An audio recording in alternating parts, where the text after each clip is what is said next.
of practice this week, what you got coming up for you this Saturday, and then we'll throw it out to some questions. So the floor is yours. Yeah, just got off the practice field here a couple of minutes ago, and we've had a couple good days of prep for Colorado State.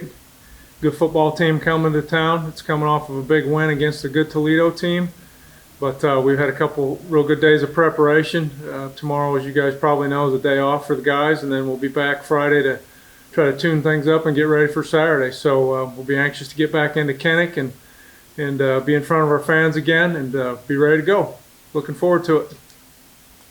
All right, Coach, the first question this morning is from Scott Dockman. Hey, Scott. Yeah. Good morning, Jay. How are you? Great. How are you doing? I'm doing great. I know Iowa typically tries to play its best football as the season progresses and gets into October and November, and a lot of that is by playing teams that have different styles that you might have to prepare for at a later point.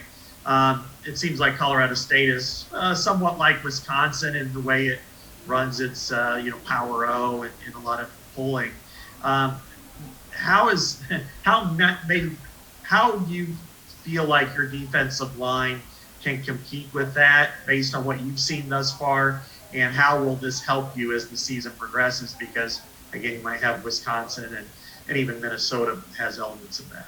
Sure. Yeah, it's definitely different than the first 3 weeks of preparation, just because, as you mentioned, the philosophy and style of how they play offense is so different.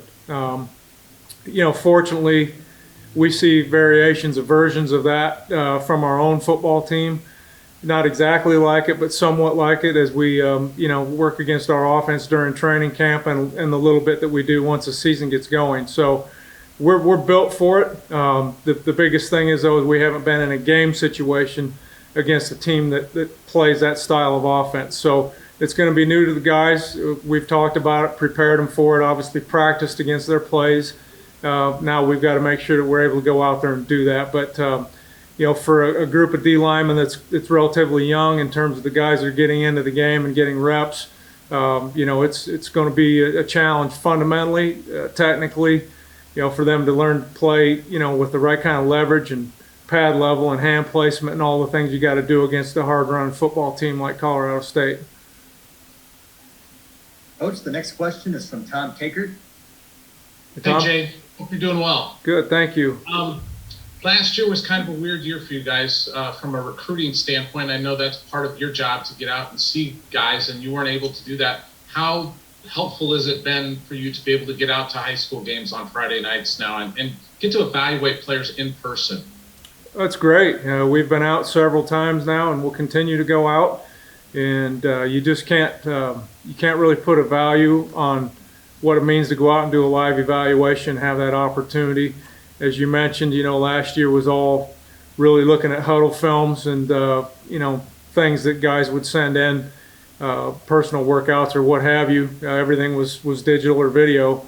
And so to be able to get back out there and just have a presence among the Iowa high school football fans and to be in the stadiums and around the coaching staffs and the players, it's just really refreshing getting back to that. And we appreciate having the opportunity to do it and look forward to continuing that as we get on throughout the course of the season. But we're certainly making our way around to see as many games as we can. And like I said, we'll look forward to doing that more and more as the season continues. The next question, Jay, is from Leah Van. Hey, Leah. Hi, Jay. Hi. So we were talking to Kyler Schott yesterday, and he was talking about how he reviews film with Logan Lee, and they kind of compare notes on what they see from each other from across the line. I was wondering if you could elaborate for what kind of insight can your defensive line gain from going through film with members of the offensive line, and how often does this happen? Well, that particular interaction happened on an informal basis because I didn't know it did happen until you told me 5 seconds ago. So, but our meeting rooms are all right beside one another up and down the hallway, and it's commonplace for guys to be in each other's meeting rooms outside of the time that we meet with them. So I'm sure there's a lot of that going on, and I don't think that you really can necessarily, again, put a value on the insight that you can gain from having a person from the other side of the ball talk about what they see and some of the things that they have to take into consideration be it through going against each other in practice or something they might see out of an opponent on video. But that's great interaction. I think it's good, it's healthy. And again, there's some insights that guys can glean from one another that you wouldn't get by just sitting in your own position meeting and talking with guys in your own position group. So there's a lot of value to that. And, because we have a close-knit team, I'm sure there's quite a bit of that going on. The next question, Jay, is from Chad Leistico. Hey, Chad. Hey, Jay. Thanks for doing this. Real quick, and then I have a follow-up. Is any update on Logan Jones? How's his recovery coming along?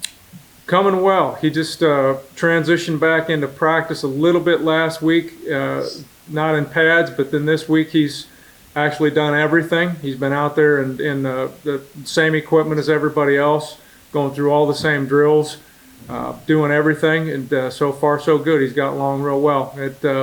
He's got some rust to knock off and all that, I'm sure, to get himself back up to where he was prior to the injury, but he's doing well, and most important thing is physically he's moving around and doing everything that all the other guys are doing. So far so good. That's good news. And then on a similar note, unfortunate injury to Ethan Herkett the other day. Where do you see those reps going? Because I know he was doing a real nice job for you. Yeah, he was. He was like Deontay Craig. He was probably getting somewhere in the vicinity of 15, 20 snaps a game, something like that. So we had a 5-guy rotation going on prior to his injury. This puts us in a 4-man rotation, which is pretty normal. But we do have brought some other guys up that were scout team players, that have taken some reps if in the event we need to use a 5th guy in the game. We've got a couple players who have repped and could help us out if that's what it comes to. But, we're still 8-9 deep in there in totality. And we also have some guys from the inside, like Lucas Van Ness, for example, has played inside, and we moved him out and gave him some practice snaps at end this week. So we do have the flexibility to do that as well. So I think we're covered. We're sure sorry about Ethan's injury, and that's nothing you ever want to see happen to anybody. But we've got a plan in place to move ahead, and I think we're in good shape. Jay, the next question from Kennington Smith. Yep. How are you doing? Hey, Coach. How are you? I'm great. Good. So my question is, coming into this year, there was a lot of questions about the defensive line replacing guys, Chauncey Bolson, Davion Nixon. For these younger players, less experienced players, what is that process like of building them up, building up their confidence throughout fall camp to where you entered into the season and had a pretty large rotation of guys that you trusted to go out there and do a good job? Well, it's a day-to-day process, and it started all the way back last spring. Obviously, when you get to the conclusion of one season and the beginning of another, it's obvious that some of those players that have been successful here in the past aren't here anymore, and you just got to pick up and move along. But I think the biggest thing that Coach Bell and I have tried to do and impress on these guys is just the importance of building a fundamental base and making sure that you're stacking good days and then good weeks of practice together, which they did throughout the spring and have done so far throughout the fall. And it's just really a matter of corrections and reinforcements. When they make a mistake, you have to explain what it was and why it happened. This is what you need to see have done differently for them to be successful. And it's really just it seems probably kind of a boring answer to the question, but there's no real, you can't pour pixie dust on it and just make it happen. It's just a day in and day out process of interaction and going through practice film and the things that we've got to do to get them ready to play. So the biggest thing about these guys is they've come to work every day with great attitudes. They've worked hard. They've wanted to be coached, and I think that's got a lot to do with the progress that they've made. And as long as they're open to that, and we've got this thing, the needle point in the right direction, we'll be in good shape. But we're far from a finished product, but we certainly like the start that we're off to. Coach, the next question is from John Steepy. He's new to the Hawkeye beat from the Cedar Rapids Gazette, so please welcome John. Yeah, welcome, John. Thank you.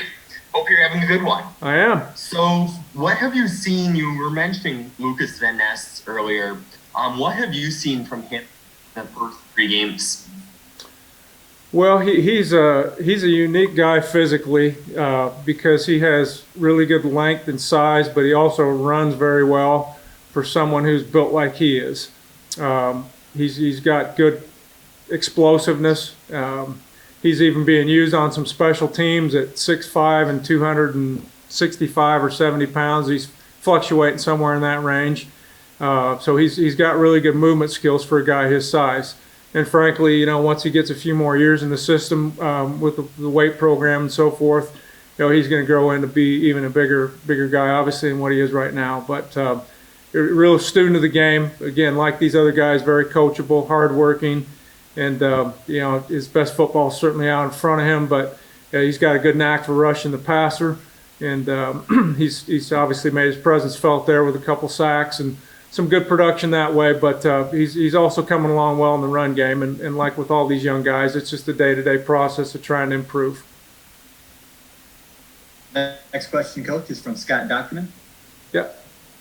Yeah, Jay, I wanted to ask you kind of about Logan Meat. He's been able to stay healthy and now started the 3 games for you. What has kind of determined that he gets the first batch of reps there? And then secondly, Y.A. Black, who I know there was a lot of excitement about in the spring, and he's had to fight through some weird injuries. And what's his progress as well? Yeah, Logan has gotten off to a good start. He's been a pleasant surprise. Not that we're really surprised by that, I guess. But with him being dinged up and missing a lot of spring, and just having some of the injury issues that he's had in the past, we haven't really had the opportunity to get with him and allow him to create a body of work for himself without interruption over the course of his time here. So it's been all chopped up. So it's been good to have him be able to practice and play on a consistent basis without interruption.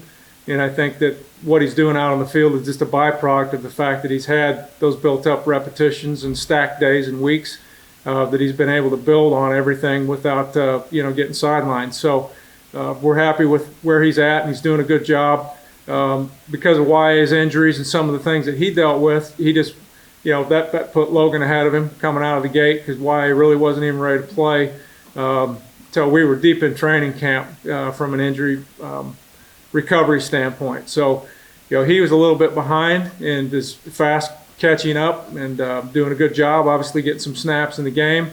But again, him being a year or two behind Logan and being like all these other redshirt freshmen, it's just a matter of him being willing and patient and able, which he is, all those things, to develop a good fundamental base and just eliminate some of the little things that prevent him from being good to great, if that makes sense. He's got a high ceiling. The best days are certainly out in front of him, and you can see the raw potential there and the ability there. But again, he's just, in the past, had missed so much practice and so much prep time that I think that you're going to see a real trajectory of improvement and more playing time from him as the season goes along, if things go the way we hope they will go for YA. The next question from Tom Kakert. Jay, I want you to put the dad hat on. What's it like to have 2 sons in the NFL, and who are you rooting for this weekend in Kansas City? Well, yeah, it's a unique feeling, to say the least, to see the 2 of them going head-to-head on the field, and we're appreciative of the opportunity that they both have, obviously. I can't tell you who I'm going to root for from a team standpoint, but what does make it easy is, since they both play defense and they go against the opposing team's offense, all we have to do is cheer for the defense. So that makes it easy. No matter who's out there, if we cheer for the defense, we'll be cheering for one of our sons. So I can't get the, I don't know. My wife's going to be the one there in attendance. We're working and preparing on a short week for Maryland coming up, so I'm going to record it and watch it when I get home sometime Sunday night. And at that point in time, it'll all be over with. But hopefully they just enjoy the competition and stay healthy in the process. But it's been a lot of fun to see them get going. Thanks, Coach. The next question is from Leah Van at the Gazette. Sure. So I noticed that there's been a lot of obviously rotating personnel on the defensive line these past couple of games. And I'm wondering, do you hope to continue to just rotate a ton of players, or are you hoping to kind of narrow it down to a more consistent lineup as conference play begins to start? Well, I think we would like to play as many guys as we feel are ready to play, Leah. And I think what's happened these first 3 weeks will be a reflection of what happens, the remainder of the schedule, as long as the guys who are out there getting their job done, which they have been up until now, and there's no reason to believe that they won't continue to do that. So I think it just helps us, particularly late in the game, to have fresh bodies that we can continue to put on the field, guys who are situationally playing, in pass rush downs or whatever. Just helps keep guys fresh, helps give guys a role, keeps everybody plugged in. And again, as long as the quality of play stays where it needs to, then we're going to continue to play a high number of people in there. The next question, Coach, from Chloe Peterson. Yeah, Chloe? Yeah. Hi. Throughout the season, the defense as a whole has been talking about the whole next man in mentality and how close they are as a unit. What have you seen from the defense in their mentality throughout the first couple games? Well, I think we've got a real close-knit group of guys, and not just talking about the D-line, talking about the defense as a whole, and really the team as a whole. But since we're talking about the defense, it's just really it's hard. Every year you got to kind of wipe the slate clean and reestablish your chemistry, because the people within the locker room are different every year. Some guys graduate and move on. Others come in because they got signed to come in here and play. So you kind of got to start from scratch and build it, from there. But again, that process all started last January, went on throughout the spring and the summer. And I think we just got a great group of competitors and leaders and guys who are really invested in what we're doing and care a lot about, how they play and what the result is. And fortunately, these first 3 games, we've played some pretty good defense, and hopefully we'll continue along those lines. And I think, again, just their chemistry, their togetherness has a lot to do with that and how they feel about each other. Coach, the next question from Scott Docterman. Yeah, Jay, the fact that you guys have lost so many guys over the last couple of years, quality NFL caliber players and some other really key reserves, yet going into this year and you had to face the teams you faced, Iowa State with a veteran offensive line, a great running game, good quarterback, and Indiana we know about, and then even last week with a different tempo. What's kind of been your overall assessment of the way they've performed so far? I know you're not going to be satisfied or anything, and there's always a ton of mistakes, but the fact that they've been able to hold up as well as they have, what's your message and your thoughts about 3 weeks in about the overall unit right now? Well, I think we're happy with the progress. Just if you look at it from a big picture, from a 10,000-foot view, it'd be hard to say that you're disappointed in any way, shape, or form. But, as you said, there's still mistakes being made and corrections that have to be made. And that's really an every day process. As long as we can, continue to go through that and, make strides as the season goes along, then I think we'll be happy with the end result when we get to that point. But, we're only 3 weeks in, and I think as, you hear about all the things that are going on nationally with the polls and all those things, and every year is just a little bit different because, you really don't know how good the opponents are that you're playing until you get to the end of the schedule and you look back on the games that you played against them and what they've done against other people. And at that point, I think you can really begin to have a feel for how good you were or you weren't, if that makes sense. So it's early. We got a long road ahead of us. We got a good football team coming to town. Again, we're happy with what the first 3 weeks have shown, but we've got a lot more out in front of us left to accomplish, and certainly not looking in the rearview mirror too much as just resetting the focus every week and trying to do a little bit better than you did the previous week in the upcoming game. So hopefully that's what we'll get accomplished. Coach, we'll take 2 more questions. The first from Chad Leistico. Okay, Chad? Hey, being undersized at D tackle can sometimes be a knock, but in what ways maybe have you found that to be an advantage for you guys through 3 games?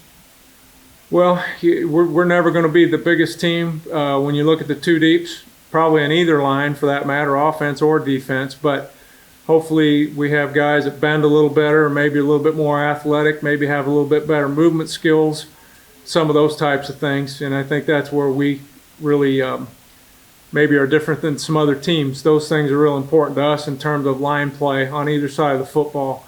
And so, if you can play with good fundamentals and if you can play with better leverage than the guy on the other side of the football, your chances of being successful are going to be pretty good. And so that's why we're such a fundamental-based program, and we spend so much time on the things that we do. You're just working against each other, O-line versus D-line.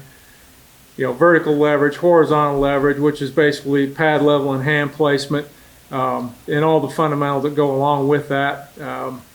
So, we're not bigger, but hopefully we're maybe a hair more athletic than some of the people that we line up against. And at the end of the day, hopefully that plays out in our favor. The final question this morning, Coach, is from Tom Caker. Dave, I wanted to ask you about Joe Evans. Before the season, Phil said he wanted him to be a 3-down guy. He's been out there a lot for 3 downs. How has he translated? Is that held up, that he's been pretty solid being a 3-down guy instead of maybe a specialist? There's no doubt. Joe's turned himself into an every down player, if that's what we need him to do. Going several questions back into the interview here, obviously we're rotating him in, and as well as a lot of these other guys. But whereas in the past we only rotated him in on 3rd down, now he's being rotated in on 1st and 2nd down as well. And so he's done a really good job, and this really started back in the spring as we noticed how he was improving his run defense and the fundamentals there that he has to carry over to be a good run stopper.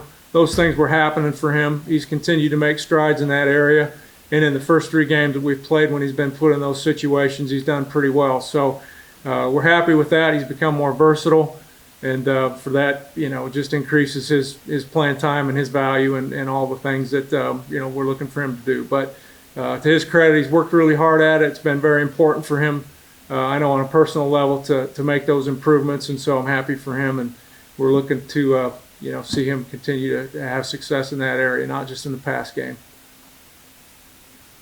All right, Coach, I'll speak for the group when I say thanks for giving us your time this morning. You bet. Good luck today. All right. Thank you, guys. Have a good day. Appreciate it. You bet. Okay.